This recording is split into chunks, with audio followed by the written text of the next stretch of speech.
नमस्कार, मुसळा स्टारमध्ये तुम्हाला सर्वांचं खूप मनापासून स्वागत आहे. तर फ्रेंड्स, तुम्हाला सर्वांना रामकृष्ण हरी. आणि बघा, आमच्या पनवेलमध्ये इथे श्री अखंड हरिनाम सप्ताह चालू आहे. तर बघा, इथे ज्ञानेश्वरी ग्रंथ पारायण चालू आहे. आणि कसं आहे की मला पण खूप इच्छा होते की पारायणाला बसावं, पण कसं आहे की घरातले प्रॉब्लेम्स आणि लहान मुलं असल्यानंतर तर ह्या थंडीमुळं किती त्रास होतो तुम्हाला तर माहितीच आहे. सर्दी खोकला म्हणा, सगळ्यांच्या घरामध्ये तर हे आलंच.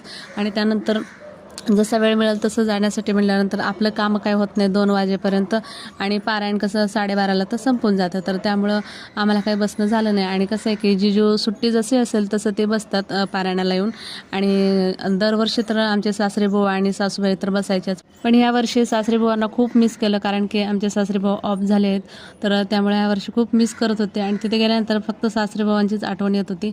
आणि चला म्हटलं आता आलोच हवं पारायणासाठी. तर आज समाप्ती आहे.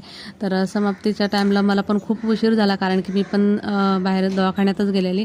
तर दवाखान्यातून जाऊन खूप उशीर झाला. आणि बघा, इथे आरतीचा टाईम झालेला होता. मग काय फायदा नाही ज्ञानेश्वरी घेऊन वगैरे.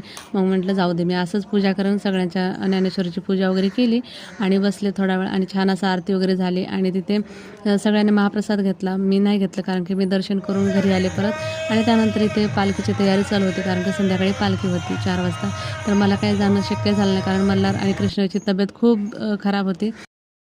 तर त्यामुळे आम्ही संध्याकाळचा स्वयंपाक केला. आणि आमच्या समृद्धीला खूप भूक लागली होती. म्हणलं चला, दूध इथं खराब झालेलं आहे, तर दुधाचं मस्त असं पनीर वगैरे बनवलं आणि छान फ्राय करून घेतले भाजी. आणि चपातीला रोल करून घेऊन गेली, कारण की समृद्धी गेली होती पालखी मिरवणुकीसाठी आजीसोबत. तर तिला खूप भूक लागलेली. तिथून कॉल केली आणि मम्मी मला काहीतरी खायला घेऊन ये, चपाती वगैरे, खूप भूक लागलेली, मी कीर्तनाला बसली आहे. तर तिला आजचं शेवटचं कीर्तन ऐकायचंच होतं. तर म्हणलं चला आता डायरेक्टली आपण कीर्तनाला जाऊया. सगळं काय आवरलं आणि कीर्तनाला गेलो.